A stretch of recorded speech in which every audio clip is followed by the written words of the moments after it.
Personne ne la regardait. Claire Moreau faisait partie du décor urbain, comme une vieille enseigne fanée ou une grille rouillée sur le trottoir. À 33 ans, elle occupait toujours le même coin, juste en face d'une librairie fermée depuis des mois, sous la marquise poussiéreuse de la rue de Rivoli. Elle y avait aménagé son petit territoire, délimité par un sac de couchage élimé, quelques journaux froissés et une boîte de conserve vide qu'elle utilisait pour recueillir les rares pièces qu'on lui lançait. Parfois, une touriste lui tendait un croissant ou un café tiède, mais la plupart du temps, elle n'était qu'une ombre que les passants esquivaient sans même lever les yeux. L'automne parisien mordait ses doigts et ses joues. Les vents s'insinuaient sous son manteau usé, mais elle s'y était habituée. Ce n'était pas le froid qui pesait le plus, mais l'indifférence. On pouvait mourir là, au cœur de Paris, à 2 pas de l'hôtel de ville, et personne ne s'en apercevrait avant des jours. Pourtant, Claire n'était pas née dans la rue. Avant, elle avait une maison, un travail, un mari. Avant, elle avait une vie. Ce passé, elle le gardait dans un vieux cahier à spirale, couvert de griffonnage et de taches de pluie. Chaque soir, elle écrivait, recopiait de mémoire des poèmes qu'elle avait aimés, notait des pensées fugaces ou des souvenirs qu'elle craignait d'oublier. C'était tout ce qu'il lui restait d'elle-même. Une encre tremblante sur du papier jauni. Elle protégeait ce cahier comme une relique. Il dormait contre son cœur dans la poche intérieure de sa veste que même les mains les plus habiles n'oseraient y fouiller. Ce jour-là, le ciel était d'un gris sale, suspendu bas sur les toits de la ville. La pluie menaçait sans éclater. Claire s'était assise contre le mur, les genoux repliés, le cahier ouvert sur ses jambes. Elle écrivait sur la solitude, cette compagne muette qui ne trahissait jamais. Les passants continuaient leur balai mécanique autour d'elle, absorbés par leur téléphone, leurs pensées ou leurs urgences. Personne ne lui prêtait attention. Un chien errant vint renifler son sac. Elle le chassa doucement de la main, sans méchanceté. Une odeur de gaufres flottait dans l'air, portée par un marchand ambulant plus loin. Elle n'avait rien mangé depuis la veille au matin. Une bénévole était passée avec des sandwichs, mais elle les avait donnés à une vieille dame encore plus maigre qu'elle. Claire ne savait pas pourquoi elle faisait cela. Peut-être pour ne pas oublier qu'elle était encore humaine. Les heures s'égrenaient lentement, rythmées par les cloches des églises et les klaxons des voitures. Elle avait fini d'écrire et contemplait la rue comme on regarde un film qu'on a vu 1000 fois. Rien ne changeait jamais vraiment. Les mêmes visages pressés, les mêmes gestes, les mêmes silences. Un couple passa devant elle, se tenant par la main, riant d'une plaisanterie que Claire ne connaîtrait jamais. Elle les suivit du regard, puis baissa les yeux sur ses doigts rougis par le froid. Parfois, elle oubliait la sensation d'être touchée. Le contact humain était devenu une abstraction. Elle s'étira, rangea doucement son cahier dans sa veste et tira sur sa couverture pour recouvrir ses jambes. Un courant d'air glacial s'engouffra sous la marquise, la faisant frissonner. Elle se recroquevilla un peu plus. C'est alors qu'un bruit étrange attira son attention. Un éclat aigu, presque un cri, un son qui ne cadrait pas avec le rythme sourd de la ville. Elle se redressa, tendit l'oreille. Cela venait de la rue adjacente, celle qui croisait la Rivoli à hauteur de la boutique d'articles de luxe. Un cri enfantin, perçant, suivi d'un silence lourd. Claire se leva d'un bond, le cœur battant. Son instinct avait pris le relais avant même qu'elle ne comprenne ce qu'elle faisait. Elle se faufila entre les passants, contourna un abribus et courut vers la source du cri. Son sac de couchage resta derrière elle, oublié. Ce fut le moment où tout bascula. Le moment où l'invisible de la rue de Rivoli entra, sans le savoir, dans une histoire que même ses plus belles pages n'auraient jamais osé raconter. Elle courait sans réfléchir, ses bottes trouées frappant le pavé mouillé avec une régularité désespérée. Les passants s'écartaient à peine, surpris par cette femme en haillons qui fendait la foule avec une intensité rare. Claire n'avait aucune idée de ce qu'elle allait trouver, mais ce cri, ce hurlement bref et aigu, avait transpercé quelque chose en elle, réveillé une alarme qu'elle pensait éteinte depuis longtemps. Cela n'avait rien à voir avec la peur ou la curiosité. C'était une urgence viscérale, presque animale. Elle n'était plus simplement Claire la sans-abri. Elle était une femme qui courait vers un danger, guidée par un réflexe profond, un écho de quelque chose qu'elle avait été autrefois. En tournant brusquement à l'angle de la rue Saint-Denis, elle l'aperçut. Une toute petite silhouette au bord du trottoir, tremblante, trop proche de la chaussée. Une fillette, pas plus de 4 ou 5 ans, seule, perdue. Les voitures défilaient à une allure anormale, accélérant pour éviter les feux oranges. Et cet enfant, figé là, à 2 pas du gouffre. Claire sentit une panique brutale l'envahir. Tout allait se jouer en quelques secondes. Elle hurla quelque chose, un mot indistinct, peut-être non ou attends, sans même s'en rendre compte. Puis elle se jeta en avant, ses jambes engourdies par le froid répondant avec une vigueur inattendue. Au moment précis où la fillette avançait un pied dans la rue, Claire l'attrapa par le bras et la tira violemment en arrière. Le rugissement d'un moteur, suivi d'un souffle d'air et du crissement strident d'un freinage brutal, emplit l'espace. Une voiture noire passa à toute allure, manquant de les frôler. Le rétroviseur éclata contre un poteau, projetant des éclats de plastique sur le trottoir. Claire tomba au sol avec l'enfant dans ses bras, son cœur battant si fort qu'elle crut qu'il allait se briser. La fillette, quant à elle, était muette. Pas un cri, pas un mot, juste des larmes silencieuses qui coulaient sur ses joues rosies par le froid. Elle tremblait de tout son corps. Claire, haletante, la serra un peu plus fort, incapable de parler elle aussi. Son souffle court soulevait sa poitrine, et ses bras fins entourèrent la petite avec une tendresse fébrile. Cela faisait des années qu'elle n'avait pas tenu un enfant dans ses bras. Des années qu'elle n'avait pas ressenti ce mélange brutal de peur, d'adrénaline et de soulagement. Autour d'elle, les gens commencèrent à s'arrêter. Quelques curieux. Un homme sortit son téléphone pour filmer. Une femme s'approcha timidement, mais recula en voyant l'apparence de Claire. Les jugements silencieux flottaient déjà dans l'air. Claire n'en avait cure. Elle fixait l'enfant, tentant de capter son regard. Mais la fillette gardait les yeux dans le vide, comme absente, coupée du monde. « Ça va, petite? Tu n'es pas blessée ?» chuchota Claire, sa voix rauque trahissant l'émotion. L'enfant ne répondit pas. Elle renifla, puis enfouit son visage contre l'épaule de Claire, sans un mot. Le cœur de cette dernière se serra. Il y avait quelque chose de brisé chez cette petite, une détresse muette qu'elle connaissait bien, une douleur qu'on ne sait pas encore nommer, mais qui pèse comme une montagne sur les épaules fragiles. Claire se redressa lentement, gardant l'enfant dans ses bras. Elle se retourna vers la foule qui s'épaississait. Certains murmuraient, d'autres l'observaient avec prudence, comme si elle était la menace. Elle chercha des yeux un adulte qui pourrait appartenir à l'enfant, mais ne vit que des visages inconnus, perplexes ou fermés. Personne ne criait son nom. Personne ne semblait la chercher. Un homme en costume s'approcha, téléphone collé à l'oreille, mais il se détourna en voyant l'état de Claire. Une mère tira son enfant par la main pour l'éloigner, lançant un regard méfiant. Claire sentit un frisson de honte lui remonter le long de la nuque. Elle voulait poser des questions, comprendre ce qui s'était passé, mais l'enfant ne parlait toujours pas. Elle décida de rester là, au même endroit, espérant que quelqu'un viendrait. Elle s'assit de nouveau, cette fois contre un mur de pierre froide, gardant la petite sur ses genoux. Les minutes passaient. Claire tentait doucement d'interroger l'enfant. « Tu t'appelles comment? Tes parents sont où? Tu t'es perdu ?» Aucune réponse. L'enfant fixait le sol, les doigts crispés sur le tissu râpé du manteau de Claire. C'est alors qu'elle remarqua un détail. Autour de son poignet, une petite breloque métallique brillait sous la lumière faible du jour. Une fine gourmette d'enfant, avec un prénom gravé en lettres arrondies, Élodie. Claire répéta doucement le prénom, comme pour l'apprivoiser. Élodie. C'est joli, ça. C'est ton nom? La fillette leva lentement les yeux vers elle, et un très léger hochement de tête confirma.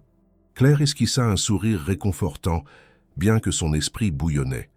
Élodie. Un prénom. Une piste. Mais cela ne suffisait pas.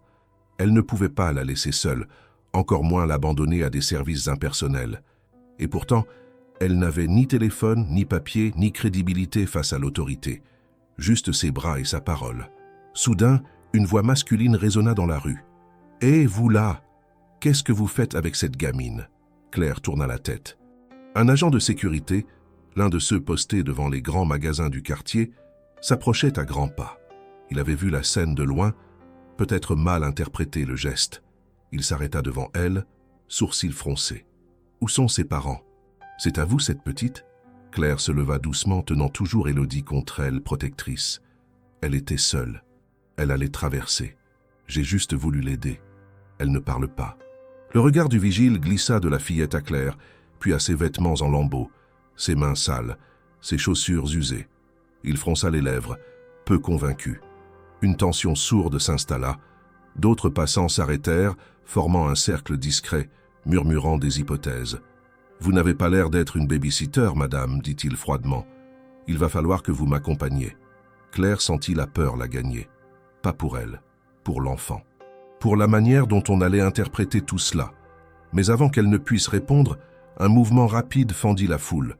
Un homme en costume sombre, la cravate desserrée, le visage marqué par l'angoisse, émergea en courant. « Élodie !» cria-t-il. Le cœur de Claire se figea. Le regard de Claire se porta immédiatement vers l'homme qui s'approchait à grandes enjambées. Il avait une allure pressée, presque désespérée. Sa veste de costume ouverte flottait derrière lui, et son visage exprimait une angoisse brute, sans artifice. Il balaya la foule du regard jusqu'à ce qu'il aperçoive la fillette, recroquevillée dans les bras de Claire. À cet instant précis, le monde sembla suspendre son souffle. Il courut les derniers mètres en trébuchant presque sur une poussette abandonnée. Lorsqu'il arriva à leur hauteur, il s'agenouilla d'un coup sec. « Élodie, mon Dieu, Élodie, tu vas bien ?» Il tendit les bras vers elle, mais la petite ne bougea pas. Pire, elle recula légèrement, resserrant ses doigts autour du col du manteau de Claire. L'homme marqua un temps d'arrêt, confus, puis posa une main hésitante sur le bras de l'enfant. « C'est papa, ma chérie. Tu es en sécurité maintenant, viens. » Élodie ne réagit toujours pas. Elle ne criait pas, ne pleurait pas, ne riait pas. Elle fixait simplement un point imaginaire devant elle, comme si ce visage lui était étranger ou indésirable. Claire échangea un regard prudent avec l'homme, qui semblait tout aussi troublé. Il tenta un nouveau geste, doucement, sans brusquerie, mais la petite se pencha plus encore contre Claire, la tête enfouie dans sa poitrine. Le vigile, toujours présent, plissa les yeux, incertain. « C'est votre fille? Vous avez une preuve ?» L'homme sortit un portefeuille de cuir souple et tendit une photo. Elle montrait clairement Élodie, souriante, sur les épaules de ce même homme. Sur l'image, l'enfant portait la même gourmette. Claire reconnut aussitôt la boucle des cheveux, la courbe du sourire. C'était indiscutablement elle. Le vigile hocha la tête, rassuré mais resté sur ses gardes. « Elle ne semble pas vouloir vous suivre, monsieur. C'est inhabituel, non ?» Le ton du vigile n'était pas accusateur, mais méfiant. Claire, quant à elle, observait sans intervenir. Elle sentait le corps d'Élodie contre elle, rigide mais pas effrayé, comme si l'enfant s'accrochait à la seule chose stable qu'elle avait trouvée dans ce chaos. L'homme se redressa, visiblement blessé par l'attitude de sa fille, mais ne tenta plus de la prendre. « Je suis Jacques Lemaître », dit-il à voix basse. Elle s'est échappée du hall de mon entreprise. Un instant d'inattention. On l'a cherchée pendant plus de 20 minutes. Vous l'avez trouvée où? Près de la rue Saint-Denis, répondit Claire calmement. Elle était à 2 pas de se faire renverser. J'ai entendu son cri. Jacques regarda Claire avec plus d'attention, comme s'il la voyait pour la première fois. Son regard balaya son visage creusé, ses vêtements sales, ses cheveux emmêlés. Mais il n'y avait pas de jugement, seulement une surprise sincère et une gratitude visible dans ses yeux. Vous l'avez sauvée. Claire haussa légèrement les épaules, mal à l'aise. Je l'ai juste empêché de traverser, c'est tout. Non, ce n'est pas rien, et je vous en suis redevable. Vraiment. Il s'agenouilla de nouveau, cette fois plus doucement, les mains posées sur ses genoux. Élodie, regarde-moi. C'est papa. Tu n'as rien à craindre. Cette dame t'a protégée, mais maintenant, tu peux rentrer à la maison. Maman t'attend. Un tressaillement traversa le visage de la fillette. Elle tourna lentement la tête vers lui, mais ne tendit pas les bras. Claire sentit que quelque chose ne tournait pas rond. Ce n'était pas un simple caprice d'enfant. Il y avait là une réserve, une peur contenue ou une confusion profonde. Elle murmura doucement. « Élodie, tu veux que je reste encore un peu ?» L'enfant répondit par un hochement de tête à peine perceptible. Jacques se releva, déconcerté, puis sortit son téléphone. Il s'éloigna de quelques pas pour passer un appel, pendant que le vigile, rassuré, se dispersait avec quelques curieux. Claire, restée seule avec l'enfant, tenta une nouvelle fois d'engager la conversation. « Tu as faim? Tu veux de l'eau ?» Pas de réponse, juste un soupir. Mais les yeux de l'enfant semblaient plus calmes, moins perdus. Claire en profita pour lui parler à voix basse, comme à une vieille amie sans attendre de réponse. « Tu sais, moi aussi j'ai été perdue, pas dans une rue, mais dans ma tête, dans ma vie. Et c'est effrayant, non? Quand on ne sait pas où aller, ni à qui faire confiance. » Mais parfois il suffit d'une main tendue, une seule, pour qu'on trouve un chemin. Jacques revint quelques minutes plus tard. Il s'agenouilla une fois encore, et cette fois tendit les bras en silence. Élodie tourna la tête vers Claire. Un long regard silencieux passa entre elles, puis enfin, lentement, elle glissa de ses genoux vers ceux de son père. Jacques la serra contre lui, les yeux fermés, retenant une émotion visible. Claire se leva, ses genoux craquant sous l'effort. Elle fit un pas en arrière, prête à disparaître dans la foule. Mais Jacques la rattrapa d'un mot. « Attendez, vous ne pouvez pas partir comme ça. » Elle se retourna, méfiante. « Pourquoi pas? Vous avez retrouvé votre fille. C'est tout ce qui compte, non ?» Il hocha la tête. « Oui, mais ce n'est pas tout. Vous avez fait plus que la sauver. Vous avez été là, vraiment là. Et je veux au moins vous remercier. » Claire secoua la tête, déjà sur la défensive. « Je ne veux pas d'argent. Ce n'est pas ce que je vous propose. Pas d'argent, juste un dîner. Ou un café, si vous préférez. » Elle haussa un sourcil, interloqué. « Un dîner? Vous invitez toutes les sans-abri que vous croisez? » « Non, juste celle qui sauve ma fille. » Il avait dit cela sans sourire, sans ironie, d'un ton calme, presque solennel. Claire resta silencieuse. Elle ne savait pas quoi répondre. Ce monde d'hommes en costume, de mots polis et d'invitations inattendues, n'était plus le sien depuis longtemps. Et pourtant, il y avait quelque chose dans sa voix qui ne sonnait pas faux. Pas comme une dette, mais comme une porte entrebâillée. « Un café alors, murmura-t-elle finalement. Mais pas aujourd'hui. » Jacques acquiesça, respectueux. « Je vous laisse mon numéro. Appelez quand vous voudrez. » Il tendit une carte de visite, propre, épaisse, comme sortie d'un autre univers. Claire hésita, puis la prit du bout des doigts. Il la regarda encore un instant, puis s'éloigna avec sa fille dans les bras. Claire le suivit du regard jusqu'à ce qu'il disparaisse au coin de la rue. Et pour la première fois depuis des années, elle sentit quelque chose d'inattendu dans sa poitrine. Une tension inconnue, comme un fil qu'on tire doucement. Elle n'aurait pas su dire si c'était de la curiosité, de l'appréhension ou un pressentiment d'avenir. Mais elle savait une chose, rien ne serait plus jamais comme avant. Le trottoir vibrait encore de murmures épars lorsque Jacques Lemaître s'éloigna avec sa fille dans les bras. Claire resta figée un moment, la carte de visite entre les doigts, observant la silhouette de cet homme qui, malgré sa prestance de cadre dirigeant, semblait avoir momentanément quitté son rôle pour devenir simplement un père. Autour d'elle, la foule, un instant captivée, reprenait son rythme, absorbée par la mécanique urbaine. Le vigile était retourné à son poste, les badauds s'étaient dispersés, et la tension de la scène s'évaporait comme une buée sur les vitres froides d'un matin d'hiver.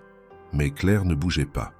Elle regardait la carte, les lettres dorées imprimées sur un fond sobre.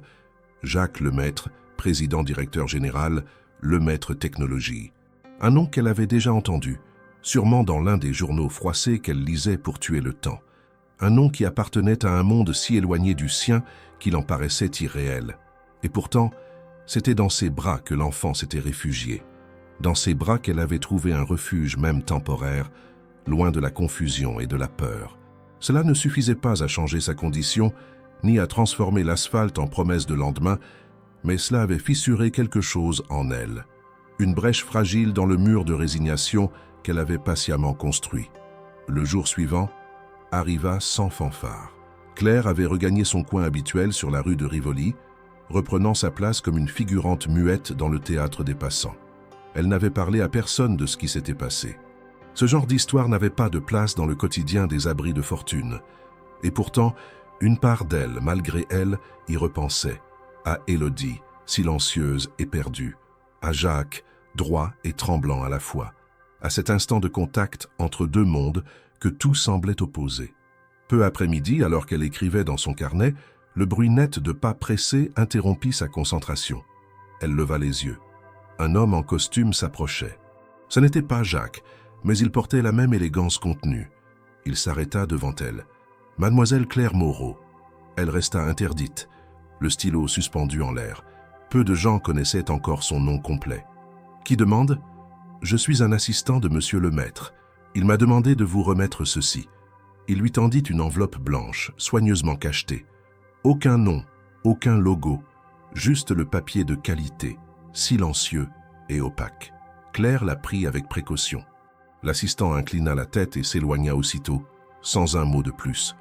Elle attendit qu'il disparaisse au coin de la rue, puis ouvrit l'enveloppe. À l'intérieur, pas d'argent, pas d'invitation officielle, juste un objet et une feuille. Elle en sortit une copie reliée de son carnet, ses propres mots imprimés sur un papier crème soigneusement mis en page. Chaque ligne, chaque phrase, chaque fragment d'émotion qu'elle avait griffonné pendant des nuits entières se trouvait là, intact, mais sublimé. Sur la feuille jointe, une note manuscrite, au stylo noir. « Vous avez une voix. Le monde a besoin de l'entendre. Rien d'autre, aucune signature. » Mais elle reconnut l'écriture. C'était celle de Jacques. Claire sentit sa gorge se serrer. Elle ne pleurait pas encore, mais quelque chose vibrait en elle, un frisson ancien, oublié. Elle relut la phrase plusieurs fois, les mots dansant entre ses doigts sales, incongrus et magnifiques. Son carnet. Elle avait dû le faire tomber dans la précipitation. Il l'avait ramassé et lu. Et au lieu de le garder ou de le jeter, il l'avait fait relier comme un trésor. Elle resta là, immobile, à contempler le livret. Ce n'était pas un cadeau matériel, c'était une reconnaissance, une affirmation de son humanité, le genre de geste que l'on n'attend pas, le genre de geste que l'on n'oublie jamais. Pendant les jours qui suivirent, elle garda l'enveloppe contre elle dans la poche intérieure de sa veste, remplaçant son ancien carnet. Elle relisait ses propres mots, redécouvrant son passé à travers eux, comme si c'était la première fois qu'elle les voyait avec clarté. Une phrase en particulier, écrite lors d'une nuit glaciale, lui revint en mémoire. « J'existe encore, même si personne ne me voit. » Et maintenant, quelqu'un l'avait vu. Quelqu'un l'avait lu. Cela ne changeait pas son adresse, toujours un trottoir, ni ses repas, toujours irréguliers. Mais cela changeait la texture même de son silence. Un matin, quelques jours après, alors qu'elle attendait l'ouverture d'un centre de jour pour se laver et boire un café, une bénévole qu'elle connaissait, prénommée Lucie, s'approcha avec un sourire timide. « Tu vas bien, Claire? Tu sembles différente. »« Je ne sais pas. Peut-être que je le suis, » répondit-elle doucement. Lucie s'assit à côté d'elle. « Tu as reçu quelque chose ?» Claire hésita, puis sortit la copie du carnet de sa veste. Lucie le feuilleta, ébahie. « C'est toi qui as écrit tout ça ?» Claire acquiesça. « Et quelqu'un a cru que ça méritait d'être imprimé ?»« Oui, et il m'a dit que le monde devait m'entendre. » Lucie resta silencieuse un moment, puis lui prit la main. « Il a raison. » La journée passa comme toutes les autres, mais avec cette nuance invisible, comme un ton plus clair dans une peinture grise. Le soir venu, Claire retourna à son coin, déroula son sac de couchage, mais ne sortit pas son carnet. Elle garda les mains dans les poches, serrant la carte de visite de Jacques entre ses doigts. Elle n'était pas prête à appeler, pas encore, mais elle commençait à envisager la possibilité d'un café. Pas pour parler d'elle, pas pour recevoir, juste pour écouter. Et peut-être un jour pour répondre. Le jour se levait lentement sur Paris, inondant les façades haussmanniennes d'une lumière pâle et froide. Claire était déjà éveillée, assise contre le mur de pierre sale qui lui servait de refuge. Elle observait la ville s'animer, les volets s'ouvrir, les pas se presser, les regards se détourner. Mais ce matin-là, quelque chose en elle avait changé. Ce n'était pas une métamorphose soudaine, ni une illumination, plutôt un minuscule déplacement intérieur, comme une pierre bougée dans un mur longtemps figé. L'enveloppe de Jacques, toujours soigneusement rangée dans sa poche, pesait davantage que tous les sacs qu'elle traînait. Elle l'avait relu plusieurs fois, mais n'avait pas trouvé le courage d'appeler. Pourtant, dans ce geste silencieux, elle avait entrevu une possibilité, une faille dans la muraille de l'indifférence. Peu après 9 heures, alors que Claire s'apprêtait à quitter son coin pour aller chercher un petit déjeuner au centre d'aide, une silhouette familière apparut au bout de la rue. Jacques Lemaître, sans escorte, sans voiture de luxe, sans le vernis habituel des hommes de son rang. Il marchait vite, son manteau noir battant contre ses jambes, les mains dans les poches, le regard décidé. Claire le vit s'approcher, incrédule. Elle se leva d'un bond, comme prise en faute. Elle n'était pas prête. « Pas maintenant, pas comme ça. Vous êtes revenu, dit-il simplement en s'arrêtant à 1 mètre d'elle. « Je n'étais jamais parti, répondit-elle. Jacques hocha la tête. Il sortit de sa poche un petit sac en papier Kraft et le tendit vers elle. « Des croissants et un café. Rien d'extravagant. J'ai pensé que vous auriez faim. » Claire hésita, puis prit le sac avec précaution. Le café était encore tiède. Le parfum sucré du beurre fondu monta à ses narines, déclenchant un souvenir ancien presque douloureux.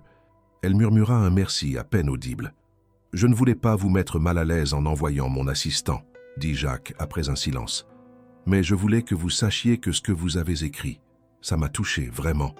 Et pas seulement moi. J'ai montré votre carnet à ma sœur, à 2 collègues. Ils ont tous été bouleversés. » Claire resta muette. Elle ne savait pas comment répondre à ce genre de propos. Elle n'était pas une autrice, elle n'était même plus une citoyenne aux yeux de la majorité. Et pourtant, quelqu'un avait lu ses pensées et les avait trouvées dignes d'attention. Jacques continua. « Je me suis dit que peut-être vous accepteriez de me revoir. Pas pour parler de vous, si vous ne le souhaitez pas.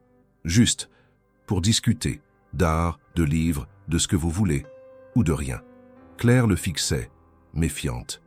Elle avait connu les hommes polis, les sourires pleins de bonne volonté qui masquèrent souvent un besoin de se sentir supérieur ou utile à bon compte. Mais Jacques ne paraissait pas jouer ce rôle. Il semblait sincèrement curieux et reconnaissant. « Vous avez une idée derrière la tête, non ?» demanda-t-elle, les yeux plissés. « Peut-être, ou peut-être que j'ai juste besoin de comprendre ce qui vous a mené ici, pas par pitié, par respect. » Elle le regarda un instant, puis hocha lentement la tête. « Je vous avais dit un café, et c'est un café que j'ai reçu. C'est un bon début. » Jacques sourit. Il désigna un petit café à quelques rues de là, un lieu modeste, loin des restaurants branchés du centre. « On peut marcher, ou préférez-vous qu'on s'assoie ici ?» Claire regarda son sac de couchage, ses affaires empilées dans un coin. Elle hésita, puis les replia rapidement, les glissant dans un vieux chariot rouillé. Elle s'en fichait si quelqu'un les volait. Ce matin, ce n'était pas ce qui comptait. Ils marchèrent en silence jusqu'au café. Les trottoirs encore humides luisaient sous le soleil timide. À l'intérieur, le serveur ne posa pas de questions. Jacques demanda 2 expressos. Claire s'assit lentement, raide sur la banquette de velours râpé. Elle se sentait déplacée, incongrue, mais décidée à ne pas se défiler. La conversation démarra doucement. Jacques évoqua sa fille, ses inquiétudes, le choc qu'il avait ressenti en la voyant dans les bras d'une inconnue. Claire écoutait, posant rarement des questions, se contentant d'observer cet homme dont la voix ne tremblait jamais, mais dont le regard fuyait parfois. Puis il lui demanda avec précaution « Que faisiez-vous avant ?» Tout ça ? Elle le fixa un instant, pesant les mots. Professeur de littérature, collège du 19e. J'enseignais les classiques, Hugo, Zola, Camus. Jacques resta silencieux un moment, surpris. Il ne s'attendait pas à une réponse si précise, si claire. Claire continua, d'un ton égal. Marié, sans enfant. Puis, une nuit, la maison a brûlé. Lui est resté à l'intérieur. J'ai survécu. Un silence épais s'installa. Jacques ne savait que dire. Claire poursuivit. Pas de famille proche, pas d'amis assez solides. L'assurance a traîné. J'ai tenu quelques mois, et puis plus rien. On croit toujours qu'on ne tombera pas. Jusqu'au jour où le sol disparaît. Il n'y avait ni amertume ni plainte dans sa voix. Juste une chronologie brute, une succession de faits. Jacques hocha lentement la tête. « Je suis désolé. Ce n'est pas votre faute. »« Non, mais je le suis quand même. » Ils burent leur café en silence. Claire observait les autres clients, leurs mains bien manucurées, leurs sacs pleins d'achats inutiles. Elle se sentait comme une intruse. Pourtant, Jacques ne la traitait pas comme une exception. Il la traitait comme une présence. Au moment de partir, il la regarda et dit « J'aimerais vous revoir, pas par charité, par choix. Vous m'avez rappelé quelque chose d'essentiel. » Claire hésita, puis répondit d'un ton neutre « Je ne promets rien, mais je garde la carte. » Et elle sortit seule du café, le vent frais soulevant les pans de son manteau. Derrière elle, pour la première fois depuis longtemps, elle avait laissé une trace de conversation, et peut-être de possibilités. Une semaine s'était écoulée depuis ce café partagé dans le bistrot de quartier. Une semaine durant laquelle Claire n'avait pas croisé Jacques, ni reçu de message. Elle ne l'avait pas cherché non plus. Elle avait repris sa routine, si tant est qu'une existence précaire dans la rue puisse porter ce nom. Pourtant, quelque chose s'était subtilement déplacé dans sa perception du monde. Chaque matin, elle observait les passants avec une attention différente. Non pas qu'elle s'attende à une main tendue ou un regard compatissant, mais parce qu'elle se savait désormais vue par quelqu'un, lue même, à travers les pages de son ancien carnet devenu recueil. Cette prise de conscience ne nourrissait pas son estomac, mais elle entretenait une forme de chaleur intérieure qui avait été absente depuis longtemps. Un matin, alors qu'elle sortait du centre de jour après une douche rapide et un bol de soupe tiède, une des bénévoles l'interpella en lui tendant une enveloppe.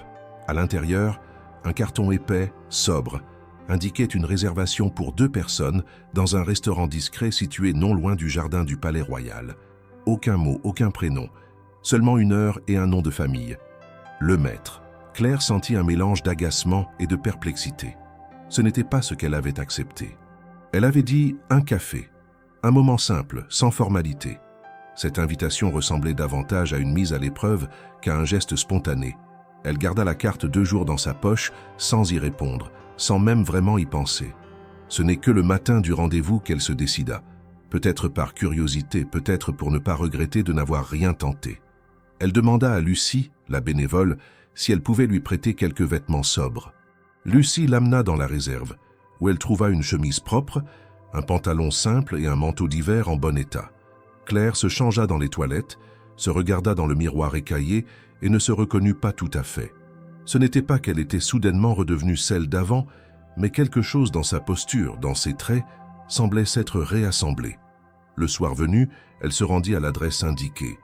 Le restaurant était discret, presque caché derrière une façade de pierre beige, sans enseigne tapageuse ni file d'attente. À l'intérieur, une lumière douce baignait les tables de bois clair et l'atmosphère était feutrée, sans ostentation. Jacques l'attendait déjà, assis à une table près de la fenêtre, vêtu simplement. Lorsqu'il la vit entrer, il se leva immédiatement. « Merci d'être venu, dit-il sincèrement. »« Ce n'est pas un dîner, répondit-elle. C'est un restaurant chic, vous avez triché. » Il esquissa un sourire mais ne se défendit pas. « Je voulais un endroit calme, pas un test. » Claire s'assit, méfiante. Un serveur s'approcha, ils commandèrent 2 plats légers. Elle demanda de l'eau. Jacques, du vin. Elle observait chaque geste autour d'elle, comme si elle tentait de déchiffrer une langue étrangère. La nappe blanche, les couverts alignés, les serveurs invisibles et attentifs, tout cela appartenait à un monde qui ne lui avait jamais semblé aussi loin. La conversation débuta lentement. Jacques parla de son travail, de ses responsabilités, mais très vite, il ramena le sujet à elle. Pas brutalement, mais avec une douceur calculée. Il voulait comprendre ce qui avait mené une femme aussi instruite, aussi lucide à disparaître du radar social. Claire répondit avec parcimonie. Elle raconta des fragments, jamais toute l'histoire. Elle évoqua les longues nuits d'errance, la peur de fermer les yeux dans des lieux hostiles, les mains qui se tendaient parfois, mais surtout les regards qui s'éteignaient dès qu'ils la voyaient. Elle parla de la honte, de la fatigue constante, du besoin de s'effacer pour survivre. Jacques l'écoutait sans l'interrompre. Il posait parfois une question, toujours précise, jamais intrusive. Mais à un moment, il laissa échapper une phrase qui fit tout basculer. « Je crois que ce que vous avez vécu pourrait servir d'exemple, que vous pourriez inspirer d'autres personnes, leur montrer qu'il est possible de se relever avec un peu d'aide et d'opportunité. » Claire releva la tête. Son regard changea, plus froid, plus distant. « C'est donc ça, dit-elle. Je suis un symbole maintenant ? Une histoire qu'on raconte aux actionnaires pour se donner bonne conscience ?» Jacques parut surpris. « Ce n'est pas ce que j'ai voulu dire, mais c'est ce que vous pensez, que je suis une exception.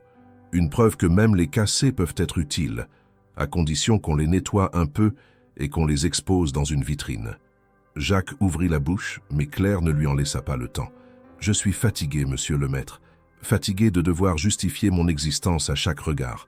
Vous m'avez invité ici pour me remercier ? Alors merci, mais ne me demandez pas d'être votre projet. Je ne suis pas un dossier de réinsertion. Je suis une femme qui a tout perdu et qui ne vous doit rien. » Elle se leva, la chaise raclant doucement le parquet. Jacques resta assis, figé.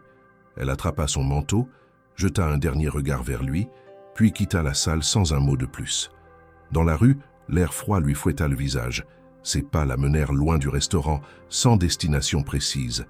Elle ne pleurait pas, elle ne criait pas, mais une colère sourde montait en elle.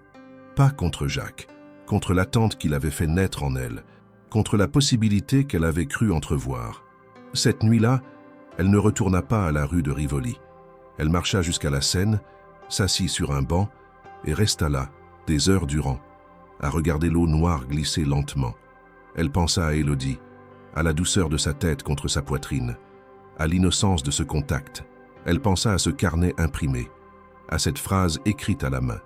Et malgré sa colère, malgré sa déception, elle ne put s'empêcher de se demander pourquoi cela l'avait-il autant touchée. Ce dîner n'avait rien changé, mais il avait ouvert une plaie que Claire croyait scellée. Une faille par où l'espoir, même minuscule, s'était infiltré. Et ce poison-là, elle le sentait maintenant dans ses veines, plus dangereux que le froid, plus douloureux que la faim. Une part d'elle, malgré elle, voulait croire qu'un autre avenir était possible. Et c'est précisément ce qui la terrifiait. Les jours suivants, Claire s'éloigna volontairement du centre-ville. Elle évita la rue de Rivoli, les abris qu'elle connaissait, les visages familiers des bénévoles. Elle voulait disparaître à nouveau, s'enfoncer dans cet anonymat qu'elle avait appris à apprivoiser, loin des regards pesants, loin de toute attente, loin de Jacques. Elle avait cru un bref instant qu'il y avait peut-être une place pour elle, même minuscule, dans un monde où elle n'était plus qu'un fantôme. Mais cette illusion avait été balayée d'un seul mot, opportunité. À ses oreilles, cela sonnait comme un jugement voilé, une façon habile de l'instrumentaliser. Elle ne voulait pas être sauvée, elle voulait exister, à ses propres conditions. Elle trouva refuge près de la gare de Lyon, dans un recoin sombre, entre deux quais désaffectés. Moins de passage, moins d'yeux sur elle. Elle partageait parfois un morceau de pain ou un reste de soupe avec d'autres silhouettes oubliées, comme elle, des hommes et des femmes devenus transparents pour le reste de la ville. Claire ne parlait presque pas. Elle écrivait à nouveau sur des feuilles volantes, des emballages, tout ce qui pouvait recueillir ses mots. Elle avait récupéré un vieux stylo, presque vide, qu'elle rechargeait avec de l'encre trouvée dans une benne à déchets. Ce n'était pas confortable, mais c'était une forme de survie mentale. Une semaine entière passa ainsi. Puis, un matin, alors qu'elle revenait d'un point de distribution alimentaire au bord de la Seine, elle aperçut un jeune homme à l'entrée de son nouveau refuge.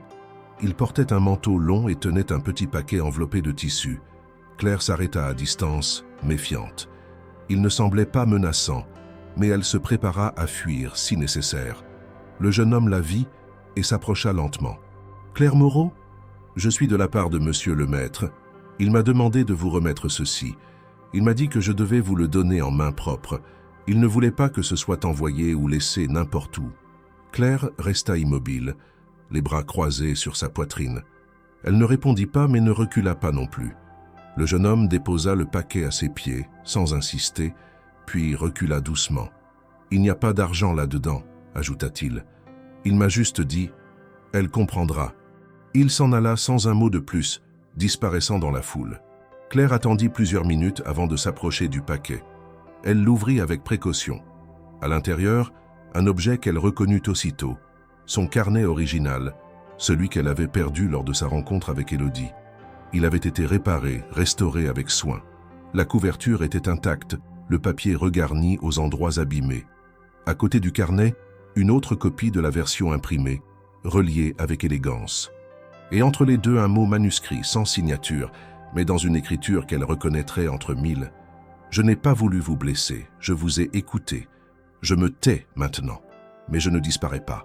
Vous avez votre voix. Si vous le souhaitez, elle est la bienvenue. » Claire relut ces lignes plusieurs fois. Il n'y avait ni demande, ni promesse. Pas de conditions, pas d'attente, juste une présence discrète, offerte sans insistance. Elle sentit un pincement au creux du ventre, quelque chose d'indéfinissable, à mi-chemin entre la douleur et la gratitude. Ce geste, si simple, avait ravivé une chose que le dîner avait fracassée, la possibilité d'un lien sans domination, sans rôle à jouer. Ce soir-là, elle resta assise pendant des heures à feuilleter son carnet. Pas la version imprimée, mais l'original. Elle relisait ses phrases comme si elles venaient d'une autre, une femme qu'elle avait été et qu'elle avait presque oubliée. Elle retrouva une page particulièrement déchirante, une lettre qu'elle avait écrite à son mari défunt, mais jamais relue. Elle y parlait de culpabilité, d'absence, de la peur d'oublier son visage. En lisant ces lignes, elle sentit ses yeux se remplir, mais elle ne pleura pas. C'était un deuil silencieux, une reconnaissance intime que certaines douleurs ne s'effacent pas, mais peuvent se déposer. Les jours suivants, Claire recommença à écrire avec régularité. Elle remplissait page après page, non plus pour se souvenir, mais pour raconter. Pas pour convaincre ni pour se défendre, mais pour construire un récit de sa propre voix. Elle n'avait pas encore décidé quoi en faire. peut-être rien, peut-être tout.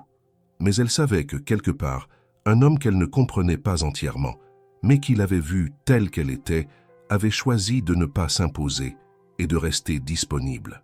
Un après-midi, alors qu'elle marchait sur les quais, un groupe d'adolescents passait en riant. L'un d'eux fit un commentaire sur son apparence. Elle n'entendit pas tout, mais perçut l'intention. Elle se retourna, le regarda droit dans les yeux et dit simplement « Vous savez lire ?» Le garçon surpris ne répondit pas. Si vous saviez lire, vous comprendriez que chaque visage porte une histoire et que vous feriez mieux de vous taire quand vous ignorez tout de ce que vous voyez. Le groupe recula, confus. Claire continua son chemin, le cœur battant. Ce n'était pas une victoire, mais ce n'était plus une fuite. Le soir même, en revenant à son nouveau coin de repos, elle trouva un message glissé sous son sac. Une enveloppe simple, sans nom. À l'intérieur, un seul feuillet. « Je prépare un numéro spécial pour la revue de notre fondation. Une page blanche vous y attend, si vous le voulez, pas pour raconter votre chute, mais votre regard. Aucun nom ne sera publié si vous préférez l'anonymat. À vous de choisir. » Elle ne sut pas immédiatement quoi faire de cette proposition. Elle ne la rejeta pas non plus. Pour la première fois depuis des années, elle se sentait en position de décider. Elle n'était plus le sujet d'un discours extérieur. Elle pouvait enfin choisir ses mots, sa voix, son cadre. Et cette liberté, même fragile, valait plus que toutes les aides qu'on lui avait refusées ou imposées. Claire garda l'enveloppe plusieurs jours dans la poche intérieure de son manteau, sans jamais l'ouvrir à nouveau. Elle connaissait par cœur la phrase inscrite sur le feuillet. Elle l'avait lue une fois, puis rangée, comme on range une chose précieuse mais dangereuse. L'idée d'écrire pour une revue, même à l'abri de l'anonymat, la troublait plus qu'elle ne voulait l'admettre. Ce n'était pas seulement l'exposition publique qui la mettait mal à l'aise. C'était la peur de trahir ses propres mots, de les voir déformés, récupérés, jugés. Elle n'écrivait pas pour convaincre ou dénoncer. Elle écrivait parce que c'était le seul moyen qu'elle avait trouvé pour ne pas disparaître. Lucie, la bénévole du centre de jour, remarqua bientôt ce trouble silencieux. Elle s'assit un soir à côté de Claire, alors que cette dernière relisait une de ses anciennes pages, recopiée sur une feuille froissée. « Tu as l'air ailleurs », dit Lucie avec douceur. « Je le suis », répondit Claire sans détour. Lucie attendit, patiente. Elle avait compris depuis longtemps que Claire ne parlait jamais pour combler un silence. Elle parla seulement lorsqu'un mot valait la peine d'être dit. Après un long moment, Claire ajouta « On m'a proposé d'écrire un article, dans une revue, pour une fondation, une page entière. C'est une belle occasion, non? Ce serait, si j'étais prête. Qu'est-ce qui te retient ?» Claire fixa la rue devant elle. Des voitures passaient, indifférentes, emportant des destins étrangers. « J'ai peur, pas de ce que je pourrais écrire, mais de ce que ça changerait. » Lucie ne dit rien. Claire poursuivit, plus lentement. « J'ai construit ma survie sur l'invisibilité. Si j'écris, si je me montre, même sans mon nom, je deviens cible d'opinion, de jugement, peut-être même d'attente, et je ne suis pas sûr de pouvoir porter ça. Tu n'es pas obligé de le faire. Je le sais. Mais si je refuse aussi de me réapproprier ce que je suis. J'ai l'impression que ce texte, c'est comme un miroir, et je ne suis pas certaine de vouloir me voir dedans. » Lucie posa doucement une main sur son bras, sans appuyer. « Tu n'es pas seule. » Claire la regarda surprise. Ce n'était pas un mot qu'elle entendait souvent, et encore moins qu'elle acceptait. « Peut-être, » répondit-elle. Le lendemain matin, elle marcha longuement dans Paris. Elle longea la Seine, passa devant des librairies fermées, s'attarda un moment sur le parvis de Notre-Dame, où des touristes prenaient des photos sous les échafaudages. Elle observa les vitraux abîmés, les pierres noircies, et pensa à la reconstruction, à ce qu'il fallait pour rebâtir quelque chose après l'effondrement. Elle se demanda si l'écriture pouvait être une forme de charpente, non pour une cathédrale, mais pour une vie. Finalement, en fin de journée, elle se retrouva devant l'adresse inscrite sur l'enveloppe. Un immeuble sobre, sans ostentation, dans un quartier calme. Elle n'avait pas annoncé sa venue. Elle entra, franchit les marches une à une, puis s'arrêta devant la porte vitrée.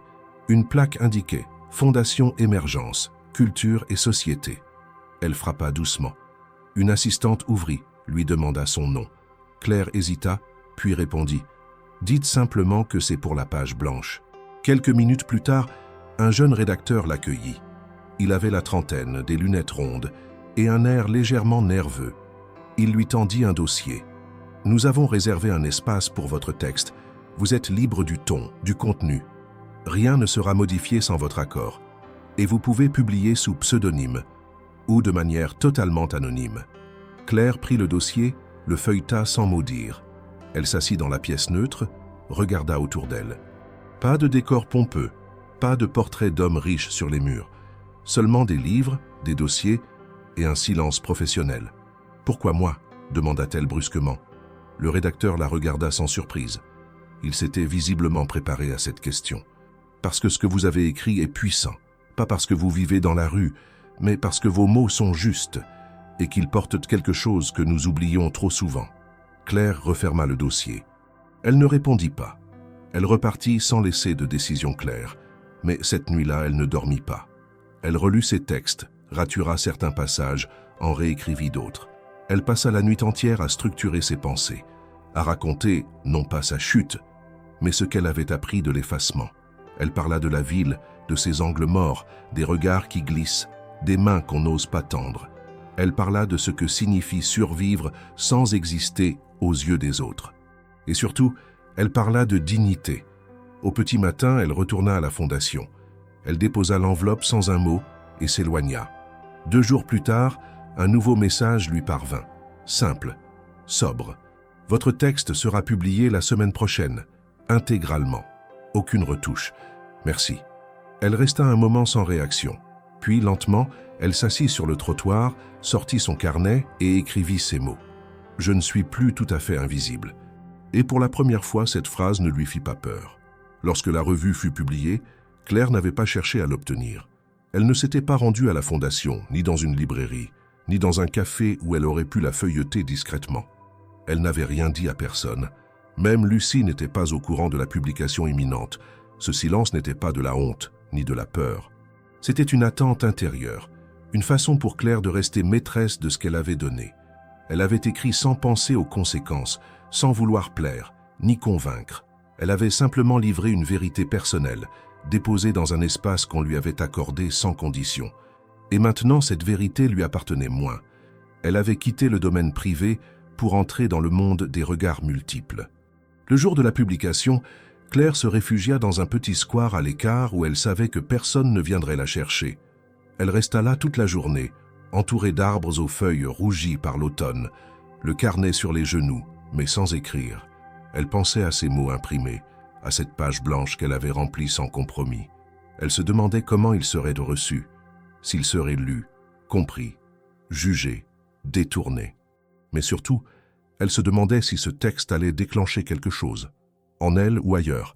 Ce fut Lucie qui la retrouva en fin d'après-midi, essoufflée, les mains tenant un exemplaire de la revue, abîmé sur les bords. « Tu es là, je t'ai cherché partout. » Claire leva les yeux.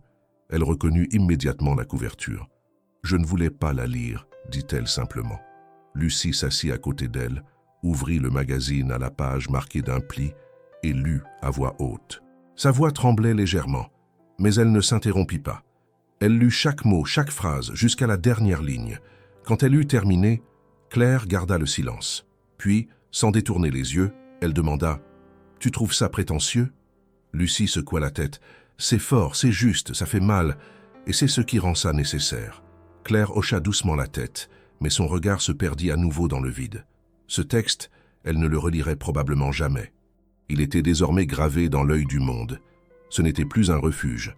Le lendemain, le téléphone de la Fondation ne cessa de sonner. Des lecteurs, des journalistes, des personnalités politiques. Tous voulaient en savoir plus sur l'autrice anonyme de la page invisible devenue voix. Certains louaient la puissance du texte, d'autres réclamaient une suite. Quelques-uns, bien sûr, doutaient de son authenticité, suspectant un coup médiatique orchestré. Claire, elle, n'avait pas de téléphone. Elle entendait les échos, des bribes, mais restait volontairement à l'écart, jusqu'à ce que Jacques revienne. Il la retrouva assise sur un banc, dans un recoin discret du parc Monceau. Il s'approcha doucement, sans la brusquer. « C'est bien toi, n'est-ce pas ?» demanda-t-il en s'asseyant à côté d'elle. Claire ne répondit pas immédiatement, puis elle tourna la tête vers lui. « Tu l'as lu ?»« 2 fois, et à chaque fois, j'ai dû m'arrêter. Ce n'est pas un texte, Claire. C'est une fracture qu'on reçoit en plein visage. » Elle soupira. « Je ne sais pas si c'est une bonne chose. C'est une chose nécessaire. Tu as mis des mots sur ce que beaucoup ressentent et n'osent pas dire, ce que d'autres refusent de voir. Tu as secoué quelque chose. » Claire ferma les yeux. « Et maintenant, ce n'est pas à moi de te dire ce que tu dois faire. Mais si tu le veux, il y a un espace pour toi. Pour écrire, pour parler, pas pour représenter qui que ce soit. Juste pour continuer. » Elle se leva, fit quelques pas, puis se retourna. « Tu sais ce que ce texte m'a coûté ? » ?»« Oui, et c'est pour ça qu'il est précieux. » Claire le regarda longuement. Puis elle s'assit de nouveau, cette fois un peu plus près. « Il y a des choses que je n'ai pas écrites, des choses que je garde encore pour moi. » Jacques hocha la tête. « Tu n'as pas à tout dire. Ce que tu as donné est déjà immense. » Mais quelque chose, dans le ton de Claire, trahissait une tension différente. Une chose non dite, non encore partagée. Elle hésita puis dit « Avant la rue, avant tout ça, j'ai vécu un enfer silencieux. Le feu, la perte, ce n'était pas un accident isolé. C'était la fin d'un long effondrement. J'ai aimé un homme malade que j'ai tenté de sauver. Et j'ai échoué. » Elle ne pleurait pas. Elle disait les mots comme on libère une pierre restée trop longtemps dans la bouche. J'ai cru que mon silence le protégerait. Et c'est ce même silence qui l'a tué. Alors, écrire aujourd'hui, parler, c'est trahir ce pacte que j'avais fait avec le passé. Jacques ne répondit pas immédiatement. Puis il dit à voix basse, « Peut-être que ce n'est pas une trahison.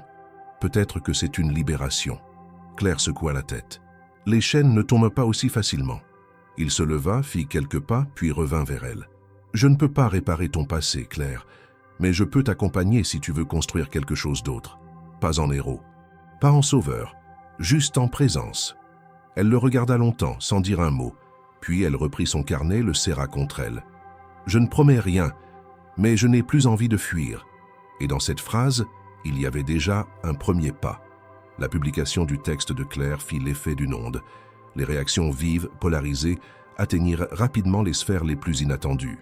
Les médias sociaux s'emparèrent de son histoire, la rebaptisant « la voix invisible » ou « la femme du trottoir qui parle ». Certains journaux la saluèrent comme un symbole de résilience, d'autres la crispèrent comme un cas opportuniste.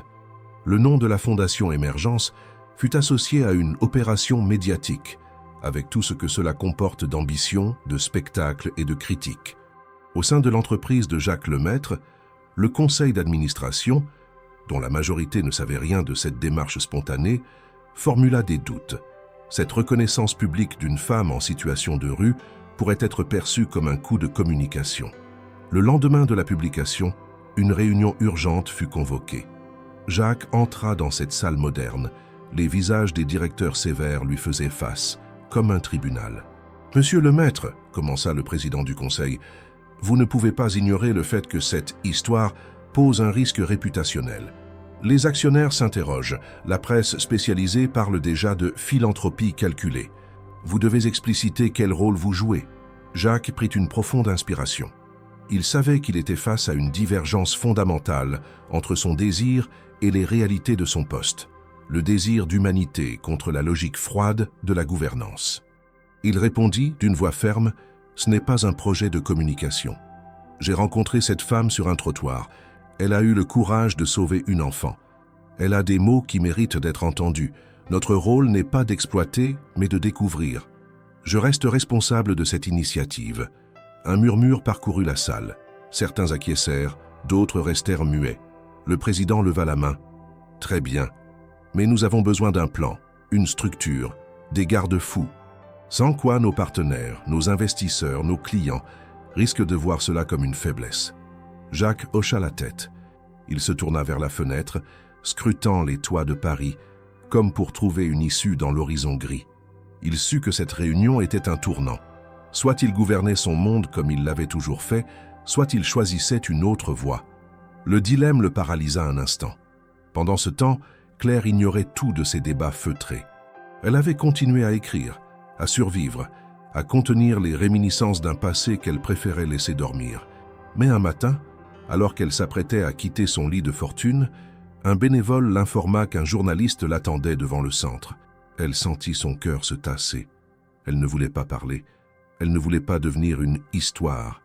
Elle ne voulait pas qu'on la prenne pour une icône, encore moins qu'on la rende symbole contre sa volonté. « On ne veut pas que vous refusiez », lui expliqua le bénévole.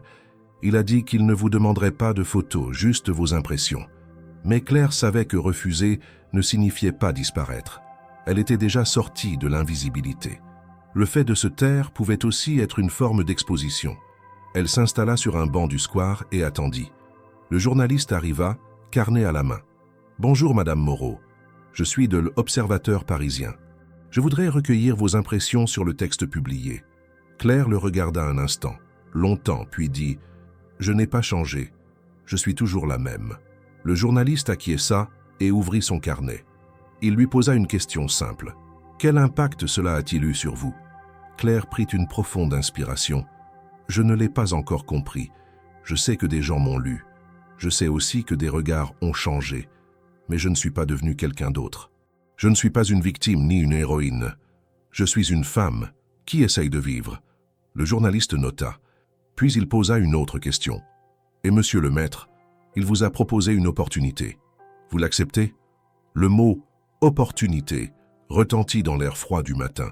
Claire ferma les yeux un instant. « Je refuse toute opportunité qui me pousse à devenir ce que je ne suis pas. » L'interview s'arrêta là. Le journaliste remercia, s'éloigna. Claire resta assise. Le banc grinça légèrement sous l'humidité. Elle regarda les feuilles mortes qui tombaient. Une flaque réfléchit les immeubles alentours. Un sentiment complexe l'envahit. Protection mêlée à isolement. De l'autre côté de la ville, Jacques rentra tard au bureau. Il ouvrit la fenêtre de son bureau au 14e étage, scruta la rue. Il pensa à Claire. Il pensa à son regard, à ce mot « opportunité » qu'il avait prononcé. Il comprit qu'il avait blessé la femme qu'il voulait aider. Il comprit que la vraie aide ne se mesure pas en projet, en publication ou en dîner. Elle se mesure au respect, à la capacité d'accepter l'autre sans vouloir le changer, sans vouloir le sauver. Il prit un carnet et y griffonna. « Est-ce que je peux la laisser être libre ?» Le lendemain, le bureau devint froid, les visages plus fermés. Une décision fut prise. L'implication de l'entreprise dans la fondation serait revue. Les bénévoles, les projets, les budgets, tout serait réévalué. Jacques se sentit coincé, non par le pouvoir ou la hiérarchie, mais par ses propres convictions. Il savait qu'agir signifiait risquer, risquer d'échouer, risquer d'être mal compris, et parfois risquer sa position. Pendant 2 semaines, rien ne se passa publiquement. Claire continua d'éviter la rue de Rivoli, réapparut tard le soir au centre d'aide, mais l'écho de son texte la suivait partout. Elle surprenait des regards furtifs, des visages curieux, des chuchotements. Elle ne voulait pas fuir, mais elle ne savait pas comment rester. Elle se sentait à nouveau entre 2 mondes, celui d'avant, où elle était invisible, et celui d'aujourd'hui, où le silence ne suffisait plus. Puis un soir, alors qu'elle rentrait, Archie, un homme d'une 50aine d'années qui vivait sous un pont, s'effondra devant elle. Claire courut vers lui, le releva, appela les secours. Le combat pour la vie revint dans sa poitrine, comme une vieille blessure réveillée. Elle comprit que la vraie crise ne venait pas des journaux ou du conseil d'administration. Elle venait de la vie qui continue, imprévisible, douloureuse. Elle attendit les ambulanciers, resta aux côtés de l'homme jusqu'à ce que la civière s'éloigne. Et dans ce geste simple, elle ressentit la vérité de sa condition. Sauver ce qu'on peut, accepter ce qu'on ne peut pas, rester présente. Le lendemain, elle reçut un message discret sur son téléphone emprunté. « Rencontrons-nous. Urgent. JL. » Elle hésita. Elle laissa vibrer l'écran. Il sonna 2 fois sans qu'elle décroche. Elle éteignit le téléphone. Elle avait suffisamment de voix pour 2. Elle avait encore besoin de choisir laquelle suivre. La crise était là, une fissure dans le cadre doré. Et c'était à elle de décider si elle la franchissait, restait derrière ou fermait la porte définitivement. Le matin s'était levé avec une lumière terne, filtrée par les nuages bas suspendus au-dessus de Paris. Claire n'avait pas fermé l'œil de la nuit. Depuis le message reçu de Jacques, elle n'avait cessé de marcher, de penser, de revenir sur ses propres mots. Elle ne voulait pas le rencontrer, pas maintenant. Elle savait que ce qu'elle avait à dire ne se dirait pas dans un bureau ni dans un café discret, ni dans le silence d'une conversation privée. Elle n'était plus dans l'ombre. Et puisqu'on l'avait poussée sous les projecteurs, même sans son accord total, elle allait en prendre le contrôle, à sa manière, sans calcul, sans médiateur, sans détour. Elle se rendit directement au siège de la Fondation Émergence à l'ouverture. Les employés n'étant pas encore tous arrivés. Elle demanda à parler à la direction. Le responsable de la communication, un homme au visage tiré par les sollicitations incessantes, descendit en personne. « Madame Moreau, je ne m'attendais pas à vous voir ici. Je veux une salle, avec une chaise, une table, un micro et une caméra. Aujourd'hui, pas demain, pas la semaine prochaine. Il est temps que je parle. » Il resta silencieux, mesurant ses options.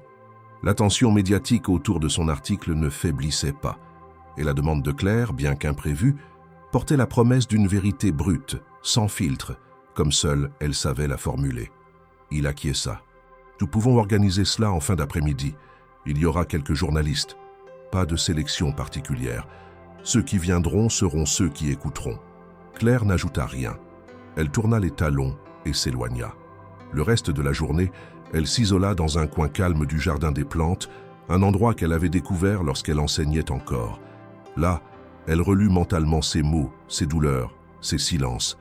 Elle ne préparait pas un discours. Elle forgeait une intention. Une forme de résistance qui ne se plierait à aucune rhétorique attendue. L'après-midi, elle arriva au siège de la fondation avec un sac usé sur l'épaule, son carnet dans une main. Une petite salle avait été aménagée. Quelques caméras, 3 micros alignés, une dizaine de journalistes, quelques collaborateurs de la fondation. Rien de grandiose, mais suffisant pour devenir un relais. Claire s'assit. Elle ne porta pas de vêtements spéciaux. Elle n'avait pas maquillé son visage, ni tenté de masquer ses cicatrices, ses traits fatigués. Elle voulait être elle-même, telle qu'elle était. Lorsque le silence se fit, elle leva les yeux et commença. « Je m'appelle Claire Moreau. J'ai 33 ans. J'ai été professeur de lettres, épouse, propriétaire. Puis j'ai été endeuillée, ruinée, expulsée, oubliée. J'ai dormi sur des trottoirs, j'ai été ignorée, suspectée, insultée. Et un jour, j'ai sauvé une enfant. Pas parce que je suis une héroïne, parce que j'étais là, parce que je ne pouvais pas faire autrement. » Elle fit une pause. Les journalistes prenèrent des notes. Elle reprit posément. « Quand mon texte a été publié, on m'a appelé symbole, exemple, voix des invisibles. Mais je ne suis pas une cause, je ne suis pas un dossier, je ne suis pas le projet d'une entreprise ni la campagne d'une fondation. Je suis une femme, une parmi des milliers qui vivent entre deux regards. Et aujourd'hui, je parle non pas pour qu'on me voie, mais pour qu'on cesse de détourner les yeux des autres comme moi. » Son ton restait calme, mais chaque mot portait un poids distinct. La précarité n'est pas un spectacle, ce n'est pas un tremplin pour la bonne conscience. Ce n'est pas une maladie honteuse qu'on peut guérir avec un poste ou une interview. C'est un système, une machine silencieuse qui broie les solitudes. J'ai eu la chance d'écrire, de dire. Mais combien d'autres restent dans le noir, sans carnet, sans audience, sans Jacques Lemaître? Elle marqua un temps, regarda un instant les visages en face d'elle. Ce que je demande, ce n'est pas qu'on m'écoute pour me célébrer. C'est qu'on agisse pour que ma trajectoire ne soit plus banale. Que les talents perdus dans les rues soient vus, soutenus, non comme des exceptions, mais comme des citoyens à part entière. Elle termina. Je ne suis pas une histoire à consommer. Je suis une vie en construction. Et je veux qu'on respecte cette construction sans la précipiter, sans la façonner pour des attentes qui ne sont pas les miennes. Elle referma son carnet. Les questions fusèrent, mais elle se leva. Elle avait dit ce qu'elle avait à dire. L'enregistrement fit le tour des réseaux en quelques heures. La presse titra « Claire Moreau refuse l'icône. Une parole nue contre l'instrumentalisation. Quand l'invisible prend la parole. » Des milliers de personnes regardèrent à son intervention. Les messages affluèrent. Certains la remerciaient, d'autres l'insultaient. Quelques-uns proposaient des offres de travail, de résidence, de partenariat. Mais Claire ne répondit à rien. Ce soir-là, Jacques regarda la vidéo seul dans son salon vide. Il ne souriait pas. Il ne pleurait pas. Il comprenait. Enfin, il comprenait que sa place n'était pas devant Claire, ni au-dessus, mais à côté, si elle l'acceptait. Et à cet instant, il sut ce qu'il devait faire. Les jours qui suivirent la conférence furent silencieux pour Claire. Elle ne répondit à aucune invitation, ignora les sollicitations des journalistes, des maisons d'édition, des associations et même des curieux. Elle resta fidèle à son rythme, à ses trajets, à ses bancs, à ses heures d'écriture, comme si rien ne s'était passé. Pourtant, tout avait changé autour d'elle. Les regards des passants n'étaient plus tout à fait les mêmes. Certains l'évitaient plus encore, d'autres la fixaient plus longtemps. Des visages inconnus chuchotaient parfois son prénom dans son dos. Elle avait cessé d'être anonyme, et cela, bien qu'inévitable, lui imposait une vigilance nouvelle. Elle ne voulait pas que sa parole devienne une marchandise, encore moins un déguisement pour d'autres causes. Jacques, de son côté, avait mis quelques jours à prendre une décision. Après avoir visionné la vidéo de Claire, il n'était pas retourné à son bureau. Il avait annulé des réunions, repoussé des rendez-vous, suspendu temporairement ses fonctions. Non pas en réaction impulsive, mais dans une réflexion lente et douloureuse. Il ne voulait plus présider une entreprise qui prétendait innover pour demain, mais qui refusait d'agir dans l'aujourd'hui le plus urgent. Le conseil d'administration reçut sa lettre de démission en main propre. Une lettre brève, sans drame, sans justification médiatique, seulement la déclaration d'un homme qui voulait enfin mettre ses convictions au service de quelque chose de concret, de plus petit, mais aussi de plus essentiel. Il n'avait pas informé Claire. Il ne voulait pas qu'elle apprenne cela à travers un communiqué ou un article. Il voulait lui parler, mais seulement si elle le désirait. Alors, pendant plusieurs jours, il l'attendit, à distance. Il savait où elle passait parfois ses soirées, dans un petit parc du 11e arrondissement, non loin d'un centre d'accueil qu'elle fréquentait quand il faisait froid. Il s'asseyait sur un banc de l'autre côté, lisant en silence, parfois restant des heures sans la voir. Il ne cherchait pas à provoquer une rencontre. Il attendait un signe. Claire l'aperçut dès le 3e soir. Elle ne fut pas surprise. Elle le regarda de loin, sans l'aborder, sans fuir non plus. Il restait là, immobile, sans tenter quoi que ce soit. Ce simple fait changea la nature de sa présence. Il n'était pas venu lui parler. Il n'était pas revenu pour la convaincre. Il était là parce qu'il voulait être là. Elle observa ce rituel pendant plusieurs jours. Puis un soir, elle traversa lentement le parc et s'assit sur le même banc que lui, sans un mot. « Tu n'as rien à dire ?» demanda-t-elle après quelques minutes. « Pas si tu ne veux pas l'entendre » répondit-il. Elle hocha la tête, regarda devant elle. Le silence reprit place entre eux, mais ce n'était plus un vide. C'était un terrain partagé. « Tu as quitté ton poste » dit-elle. « Oui. Pour moi ?»« Non. Pour moi. À cause de toi, peut-être. Mais pas pour toi. Je ne veux pas te transformer en motif.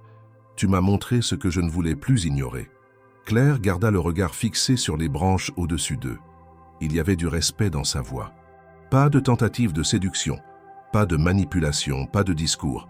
Elle le sentit sincère, nu, désarmé. « Et maintenant, tu fais quoi ?»« Rien pour l'instant. Je lis, je marche. Et j'écris un projet. » « Quel genre de projet ?»« Une structure. Pas une fondation, pas une entreprise. Une maison, un lieu de reconstruction. Pour ceux qui, comme toi, ont quelque chose à transmettre, mais n'ont plus les outils ni l'espace. Pas un abri, un tremplin. Si tu veux, je t'en parle plus en détail. Mais seulement si tu veux en faire partie. » Claire tourna la tête vers lui. « Tu proposes encore une opportunité ?»« Non, je propose une direction possible. Tu peux la refuser. Je ne veux pas que tu deviennes une vitrine. Je veux que tu deviennes ce que tu veux, à ton rythme. Et si je peux t'aider, je le ferai à égalité. » Il restera là longtemps. Aucun mot de trop, aucune promesse, juste une présence. Dans les semaines qui suivirent, Claire se rapprocha lentement du projet de Jacques. Elle ne signa rien, ne demanda rien. Mais elle participa. Elle proposa des idées, écrivit des textes, dessina des plans. Ensemble, ils visitèrent d'anciens bâtiments abandonnés, des écoles fermées, des bibliothèques délaissées. À chaque lieu, Claire posait une question. Ici, les gens pourraient écrire, dormir en paix, lire sans être dérangés. Et Jacques notait, écoutait, ne proposait pas de solution sans l'avoir validée avec elle. Un rythme se forma entre eux. Ils prenaient le café le matin, chacun de leur côté, puis se retrouvaient pour discuter. Ils déjeunaient dans des endroits simples, marchaient beaucoup, parlaient peu parfois, mais toujours avec cette intensité muette qui ne demande ni justification ni explication. Un jour, Claire reçut une invitation à parler dans une université. Elle hésita. Jacques ne lui dit pas ce qu'elle devait faire. Elle y alla seule, parla sans notes, raconta son parcours sans édulcorer. Raconta aussi son droit de rester en retrait, de ne pas vouloir devenir une figure. Les étudiants l'écoutèrent en silence, puis l'applaudirent. Ce jour-là, elle ne pleura pas. Mais elle se sentit enfin entendue sans être consommée. Entre elle et Jacques, aucun mot d'amour ne fut prononcé. Il n'y avait pas de geste brusque, pas de déclaration. Mais dans leur regard, dans leur manière de se retrouver sans se chercher, il y avait une forme d'attachement qui ne demandait ni nom ni forme. Ils avaient cessé d'être deux mondes étrangers. Ils marchaient désormais sur un chemin tracé par des choix, non par le hasard, et cela suffisait. Le vent d'hiver soufflait sur Paris avec une rigueur qui faisait claquer les vitres et froncer les fronts. Les trottoirs étaient mouillés de pluie récente, les feuilles mortes s'étaient agglutinées dans les coins des rues, et les passants pressèrent le pas, rabattant leurs écharpes sur leurs visages. En cette fin de journée, le ciel prenait déjà des teintes d'acier et l'air semblait plus lourd, chargé d'une tension discrète mais palpable. À quelques pas du Louvre, sur la rue de Rivoli, une silhouette familière était assise sous une marquise de boutique, précisément à l'endroit où tout avait commencé. Claire n'était pas seule. Autour d'elle, 3 jeunes hommes et 2 jeunes femmes formaient un petit cercle sur le trottoir. Ils ne mendiaient pas, ils n'avaient ni pancarte ni regard fuyant. Ils écoutaient, et dans leurs mains des cahiers. Claire, assise au centre, parlait à voix basse, lisait parfois quelques lignes d'un texte qu'elle avait recopié la veille. Il ne s'agissait pas d'un cours. Ce n'était pas une leçon. C'était un partage, brut et sans prétention. Elle ne cherchait pas à éduquer. Elle ouvrait simplement un espace pour dire, pour écrire, pour respirer. Chaque semaine, depuis 3 mois, elle retrouvait ce petit groupe. Certains dormaient encore dehors. D'autres avaient obtenu une place en foyer. Tous portaient une histoire semblable à la sienne. Brisée, négligée, mais pas effacée. Claire ne leur promettait rien. Elle ne leur offrait pas de solution. Elle leur proposait des mots. Leur proposait de faire entendre ce que, jusque-là, personne n'avait voulu écouter. Le projet avec Jacques avançait lentement, mais il avançait. Un ancien atelier municipal, laissé à l'abandon depuis une décennie, allait devenir un centre d'expression pour les oubliés. Pas un refuge, pas une vitrine, un lieu vivant, sans nom pompeux ni hiérarchie, avec un coin pour écrire, un autre pour dormir, un autre pour discuter. Ce jour-là, Claire avait relu un passage de Rimbaud, puis quelques vers écrits par l'un des jeunes du groupe. Elle avait senti leur attention, leur tension, leur discrète gratitude. Puis, lentement, chacun s'était levé pour repartir. Pas de grandes embrassades, pas de promesses, seulement des regards, des hochements de tête et le silence qui disait « à bientôt ». Alors qu'elle rangeait ses affaires dans un sac en toile, une silhouette s'approcha du coin de la rue. Elle la reconnut immédiatement. Il n'y eut ni surprise ni précipitation, seulement une présence. Jacques s'arrêta devant elle, les mains dans les poches de son manteau, le visage marqué par le froid mais paisible. « Tu savais que je viendrais » demanda-t-il. « Non, mais je savais que ce lieu finirait par nous ramener tous les deux ici. » Il regarda autour de lui. La marquise n'avait pas changé. Le béton, l'enseigne délavée, les vitres couvertes de poussière. Rien n'avait été restauré, et pourtant, tout avait pris une autre dimension. Ce coin de rue n'était plus un simple abri contre la pluie. Il était devenu un point de repère, une balise dans le chaos. Jacques s'assit à côté d'elle, sans un mot de plus. Leurs épaules se frôlèrent à peine. Il n'y avait pas besoin de conversation. « Tu continues » demanda-t-il après un moment. « Tous les mercredis, ils viennent et ils écrivent. Certains n'ont pas encore osé lire à voix haute, mais ils remplissent les pages. Je ne commente pas. Je ne corrige pas. J'écoute. » Jacques sourit presque imperceptiblement. « Tu es devenu ce que tu es, sans t'effacer, sans céder. Je suis simplement en train de redevenir. Ce n'est pas un chemin droit. C'est un labyrinthe. Mais au moins, maintenant, j'ai une carte. Et moi ?» demanda-t-il, la voix posée. Claire le regarda longuement. Son regard n'était plus celui de la méfiance, ni de la colère, ni même de la gratitude. C'était un regard plein de lucidité. Elle répondit « Tu n'es pas un repère, tu n'es pas un guide.